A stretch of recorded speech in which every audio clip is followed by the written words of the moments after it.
बिस्मिल्लाहिर्रहमानिर्रहीम।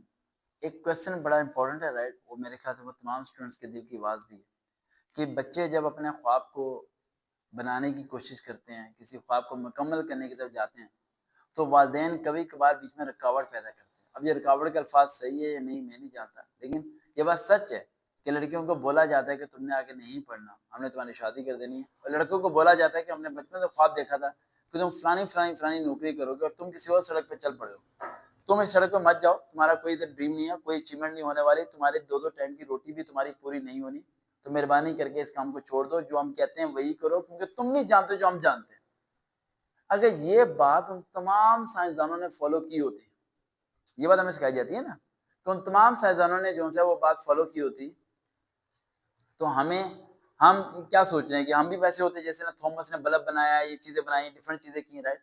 तो हमारे माइंड में ये आता है कि बाकी लोग जो है ना, राइट, जिसमें बिल गेट के बारे में बताया जाता है, ठीक है, रोनाल्डो के बारे में बताया जाता है, अलग अलग कहानियां हमें सुनाई जाती है, आइंस्टाइन के बारे में, फलाने के बारे में, वो घबरों के खिलाफ गए, उन्होंने ये कर लिया, वो घबरों को उनसे उम्मीद ही कोई नहीं थी, स्कूल से निकाल दिया गया, फलाना हो गया, और आज देखें वो क्या बन गया। वो आटे में नमक के बराबर है। आपके घर वाले जब आपको किसी चीज से कहते हैं या रोकते हैं, तो आपने सबसे पहले तीन चीजें देखनी है।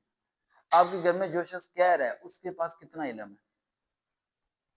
अगर उसके पास इल्म नहीं है और वो आपको कह रहा है कि ये नहीं बनना है, ये बनना है, तो फिर बेटा आप वो बनो जो आप बनना चाहते हो।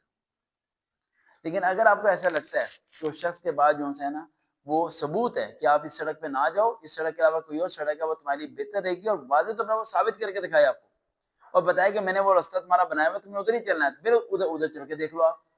लेकिन मैक्सिमम लोगों के घर में वालिदैन को अवेयरनेस नहीं होती।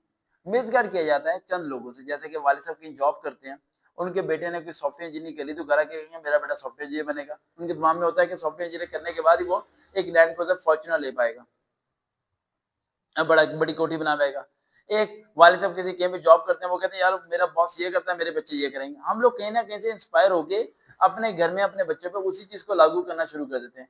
लेकिन इस बात को भूल जाते हैं कि बच्चे का खुद भी इंटरेस्ट किस चीज में है, बच्चे को किस तरफ जाना चाहिए, बच्चे का रुझान किस तरफ है। अब मैक्सिमम बच्चे स्टडी से भागी होते हैं।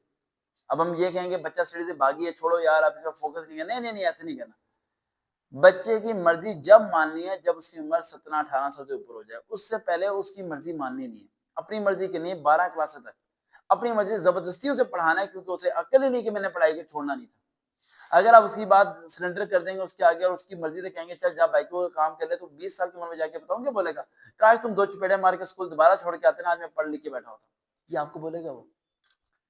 आज वो अगर मजदूरी कर रहा हो तो पता है वालिदैन की क्या बोलेगा? अच्छा बचपन में अगर मैं तालीम से भागा था तो दोबारा दो मार के दोबारा छोड़ के आते हैं ना, मुझे क्यों नहीं मैं पे जबरदस्ती की, क्यों नहीं मैं पे सख्ती की? वहां वो कहेंगे नहीं तू बाज नहीं आता था, फिर बाज नहीं आया, छोड़ दिया मुझे मेरे मजदूरी पे। तो ये बात आपके दिमाग में आएगी। तो बेहतर ये कि उस टाइम उसे उसे उसका डिसीजन लेने ही ना दो। 18 साल की उम्र तक बच्चे को जबरदस्ती तालीम दो, लड़का हो या लड़की। 18 साल के बाद उसे को बेटा अब बता क्या करना है। जब तक उसे तीन काम लाजमी करो। पहला काम, उसे पार्ट टाइम कोई ना कोई जॉब पे लगा दो, वेटर लगा दो, कुछ भी लगा दो, ताकि उसे पता हो माशरे में रोटी कमाना कितना मुश्किल है। दूसरा पार्ट, उसे एनालिसिस कराओ, यार तुमने ये बनना है ना, और उसके बाद चलते हैं वो ये बना था, पूछते हैं उसकी जिंदगी कैसी है। तो 3-4 जिंदगियां दिखाओ। लेकिन जब आप उसे कुछ दिखाते नहीं हो, कुछ बताते नहीं हो, और वो करा के कहते हैं बाबा मैं पाकिस्तान लीग में हो गया, अब बाबा कहते नहीं जाएगा तू पाकिस्तान लीग में, मैंने बोल दिया तो बोल दिया। अच्छा कहते हैं बाबा क्यों नहीं जाऊंगा, मैंने बोल दिया नहीं जाएगा। भाई बोल रहा है क्यों नहीं जाऊंगा, वजह बताओ क्यों नहीं जाओगे। वजह बताओ कि यार ये वजह है, ये वजह है, हमारा इकलौता बेटा है, हमारे पास और कोई बच्चा नहीं है, हम बूढ़े हो चुके हैं, हमारा सारा कोई नहीं है, हमारी जायदाद कौन संभालेगा, तू संभाल ले, तू मान आ जा, तू पैसे यहाँ से ले ले, तेरा सारा हम बनेंगे। रीजन दो यार। रीजन के बगैर जब आप फोर्स करते हो तो फिर वो बच्चा बताओ क्या करता है? लेटर का इंतजार करता है, लेटर लेके घर से भाग जाता है। लड़की यही करती है, इंतजार करके भाग जाती है। ये दो प्रॉब्लम जो घरों में आजकल क्रिएट हो रही हैं कि बच्चे अपने माँ बाप के खिलाफ हैं, उसकी सबसे बड़ी वजह सिर्फ एक है। माँ बाप, अब कड़वी लगेगी बात मैं जानता हूँ, नीचे लोग बुरे बुरे अल्फाज भी लिख सकते हैं मेरी। माँ बाप अपने रिश्तेदारों के सामने अपने बच्चों की बुराइयां करते हैं, और जिनके सामने बुराई कर रहे होते हैं उनके बच्चे आपके बच्चे से ज्यादा नकम्मे होते हैं, लेकिन कभी भी वो अपने बच्चों की बुराई आपके सामने नहीं करते। लेकिन आप लोगों को तो चढ़ी हुई है, बच्चे बैठाएंगे सामने, मामा चाचा ताए बैठे बुराई करना शुरू, निकम्मा नालायक लफंगा ये वो। यार क्या हो गया? ये तो निकाल दो, हड्डियां तोड़ दो उसकी भी बाहर जाके। वो लाखों नहीं करोड़ों से बेहतर है, कोशिश कर रहा है, नहीं हो पा रहा, कोशिश कर रहा है, रास्ता बदलो, कुछ करो, थोड़ा सारा दो से यार, सपोर्ट दो, बच्चा है वो। 80 साल का बुढ़ा थोड़ी है जो सीख जाएगा सब चीजें। पर वो घबराता नहीं है, डरता नहीं है, मैं हैरान होता हूँ। मैं एक बच्चा मुझे मिला उस दिन प्रेप क्लास में, राइट, और वो बच्चा ना प्रेप क्लास में कि फेल हो गया। लो जी, मेरी मुलाकात अकेडमी के अंदर उसकी, बच्चे के आंसू ही ना चुप हो। मैं क्या, उसके बाप ने मेरे सामने बच्चे को 2 लगा दी कि इसे इसे पढ़ाएं आप सही तरीके से, ये कैसे फेल हो गया प्रेप के अंदर। तो जब उसके वाले साहब को, तो मैंने उस टाइम कुछ नहीं कहा क्योंकि मुझे उनका मूड नजर आ रहा था। मैंने कहा यार आप जाए, आप जाए। बच्चे को बैठाया, मैंने कहा बेटा फेल हो गए हो? कह रहे हैं। मैंने कहा कुछ नहीं होता। तो मेरा मुझे कह रहा कुछ नहीं होता। मैंने कहा कुछ नहीं होता, कुछ नहीं होता, फेल हो गए हो तो तुम अगली क्लास में चले गए फिर भी। कह रहे बाबा तो मुझे बहुत मारे थे। मैंने कहा तुम्हारे बाबा कितने पढ़े हुए हैं? कहते मेरे बाबा कभी स्कूल नहीं गए। मैंने कहा फिर वो भी तो फेल हो गए थे ना प्रेप में, उनके बाबा ने भी उन्हें मारा होगा इसलिए उन्होंने आपको मारा। कहता अच्छा। मैंने कहा आप आगे किसी को ना मारना, आप आगे किसी को ना मारिएगा।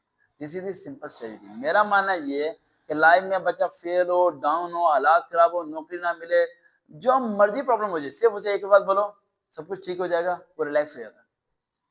ऐसे होता है, बिल्कुल रिलैक्स हो जाता है, और कोई मसला नहीं। आज रुपया नहीं है जेब में, 30 दिन बाद 30,000 होगा जेब में, 30,000 गिन रहा होगा बैठ के, क्या हो गया? वक्त बदल गया, सब बदल गया। तो टेंशन किस बात की है? मेरे इस टाइम, अब तो इसने मुझे ला के दी है कि जैस कैश में, इजी पैसे में और बैंक अकाउंट में, तीनों के पैसे में भी लॉगिन करके देख रहा था, तो सारे पैसे मिला के 8 रुपए बनते हैं। मर गया मैं, तुम्हारे लिए मोटिवेशन वीडियो बना रहा हूँ। समझ आ रही मेरी बात? सिर्फ मेरी बात ठंडे दिमाग से सुनना, आखिरी बात, और दिल दिमाग में रखना, चिड़िया की तरह उड़ना सीख लो। दरख्त बहुत है और चारा भी बहुत है, राशन भी बहुत है, खाने बहुत है, ये दुनिया बनी है तुम्हारे लिए, जो मर्जी करो इसमें। तो आज़ाद परिंदे की तरह उड़ो, टेंशन लेके, घबरा के, पास जिंदगी को याद करके कि फलानी छोड़ के चली गई थी, ये हो गया मेरा, वो हो गया फलाना, ये ना होता, ये ना, अरे यार क्या कर लोगे तुम? अगर वो सब कुछ हो भी जाता फिर भी बुढ़ा होकर मन नहीं था तुम्हें, तो मुस्कुराओ, थोड़ा टेंशन फ्री करो, लाइफ को एंजॉय करो। देखते हैं चैनल सर्वकाल रियल मोटिवेशन। दोबारा मुलाकात होगी। अल्लाह हाफिज़।